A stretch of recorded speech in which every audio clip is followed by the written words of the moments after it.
Hi everyone. I wanted to do this video to kind of pick up where we left off on the last one. This would be more for the optional and advanced rules that we could play for Glory Gears. So the first one I want to talk about is team strategy cards. Now this is an option. You don't have to play with them, but it definitely makes it a lot more interesting. So upon setting up the game, every player would draw 3 cards, and they would look at all 3, and they would decide which one they want to keep. So let's just say they keep this card. So the other 2 get discarded and thrown back into a discard pile, and the one that they keep goes face down, and it's secret, so no other team can see it. This team strategy card is kind of like, the ace in the hole that no one really knows what you got. But if there is a time during the race where that card can be used, you can decide whenever you want to play that card. And then when you do, you flip it up on the board, and then it becomes active, and then everyone knows kind of what your team strategy is or what your special ability is. So that's the team strategy card.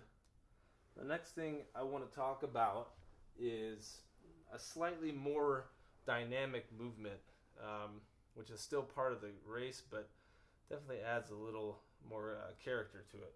So, just like in real bike racing, I'll set up a scenario here. But let's say, I'll flip these over so you can see. Let's just say you're the red rider, and you're in this space here.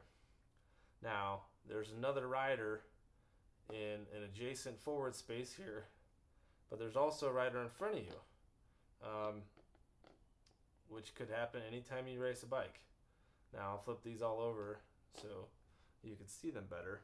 But say you're the red rider and you want to use a pedal card, and let's say you want to use this 4 attack card. So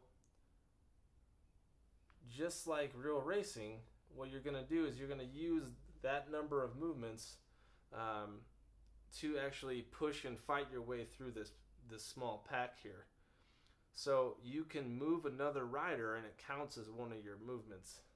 So you can actually get through this pack. You can move the green rider adjacent out of your way, and that would be 1. Then you can go 2, 3, 4. So you'd actually end your turn here, and everyone now would be kind of out of the way. But now green is also going to start their turn from a more outside position because you kind of pushed and shoved them around. So that would be a little bit more dynamic movement through a pack.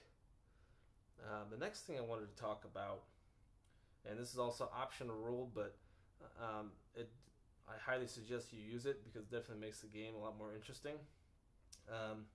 And that is the stamina reduction. So when designing this game,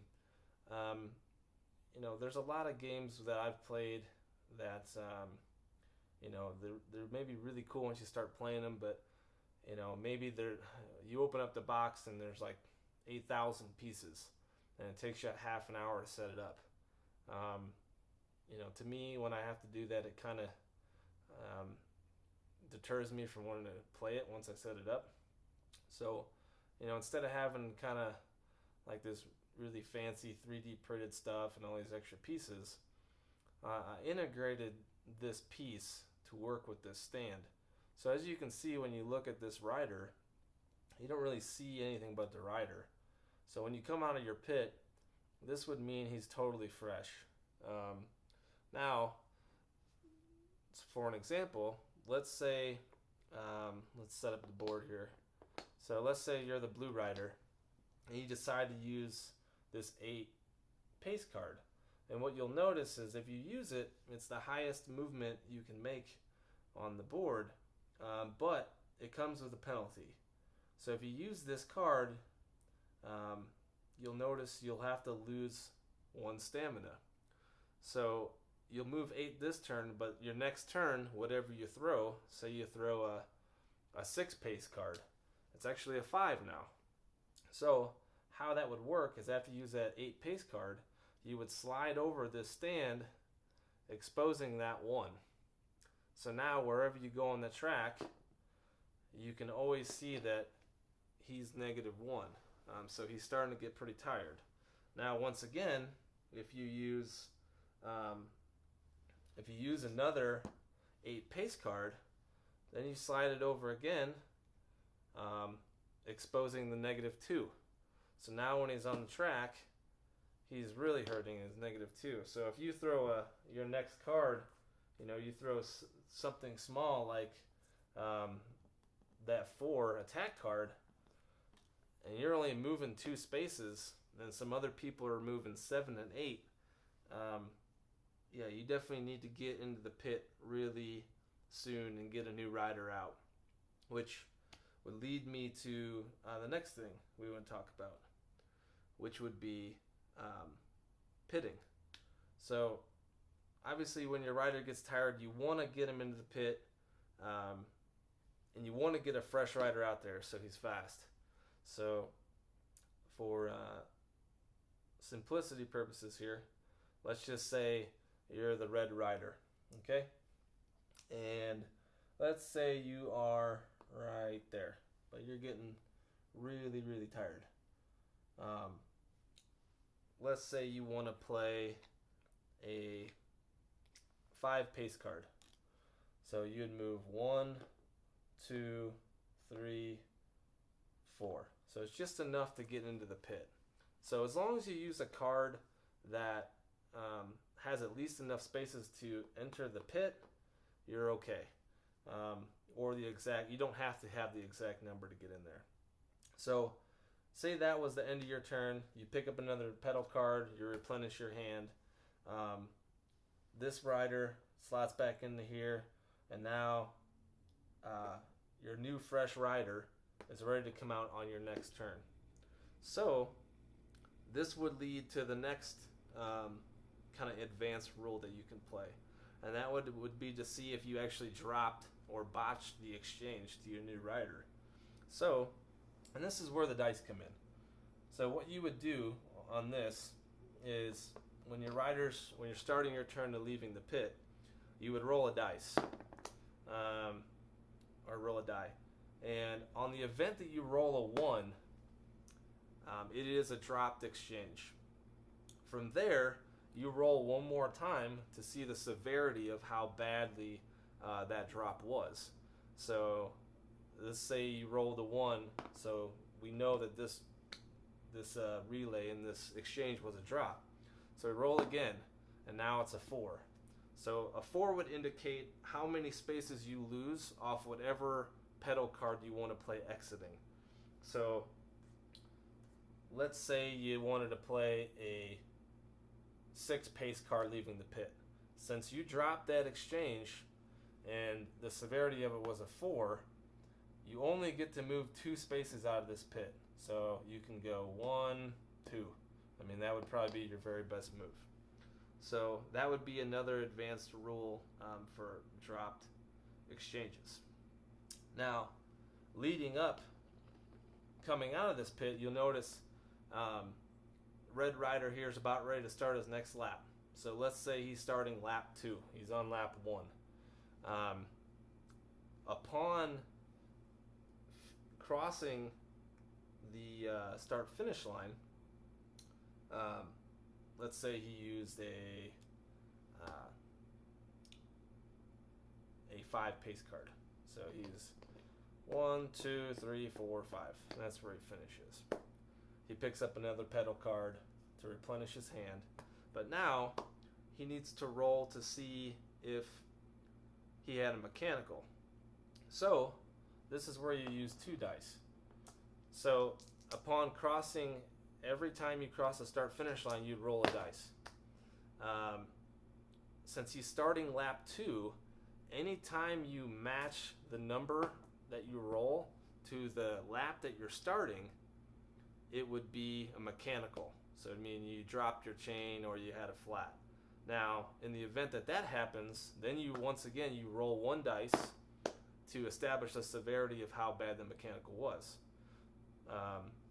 But let's say Red Rider here rolled Snake Eyes, which would be, and he's starting lap 2, which would mean he did wreck. Or he didn't wreck, but I'm sorry, he had a mechanical. So then you rolled again, and let's say he had a 2. So the next pedal card that he plays, which say it's 6 pace.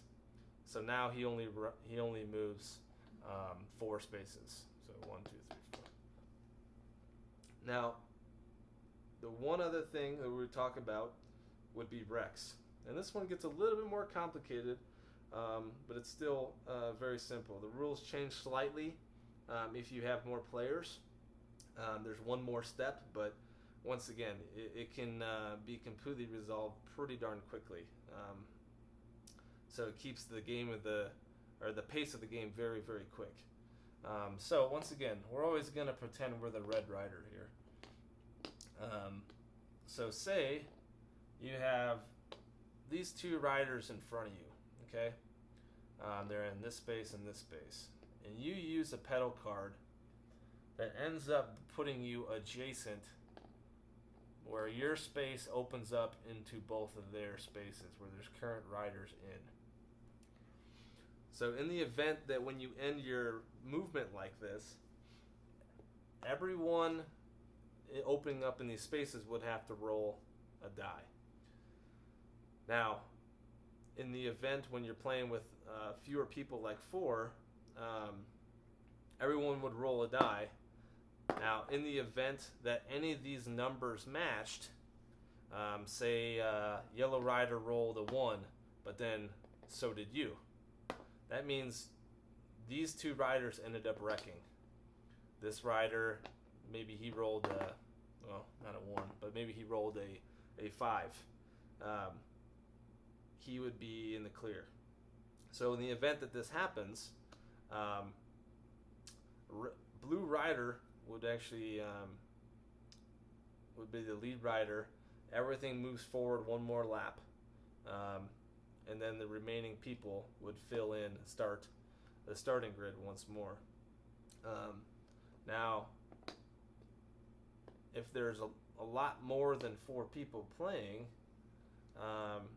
if there's 5 or more, what happens is everyone rolls, and it's kind of like the other rules where you have to roll a 1. Now, anyone who rolls a 1, then people bump or they touch. And then you roll again to see if you match the numbers. And then if you match the numbers, then obviously you don't recover and you wreck. But if you don't match numbers, you recover the wreck and everything continues as normal. So anyway, that's a little bit more in-depth look at more advanced rules that you could play. But then also, like I said, there are 4 different intricate, really in-detailed races that you can play with the advanced rules that you can unlock at a certain level in the Kickstarter, which would include qualifications, missing out, team pursuit, and individual time trials.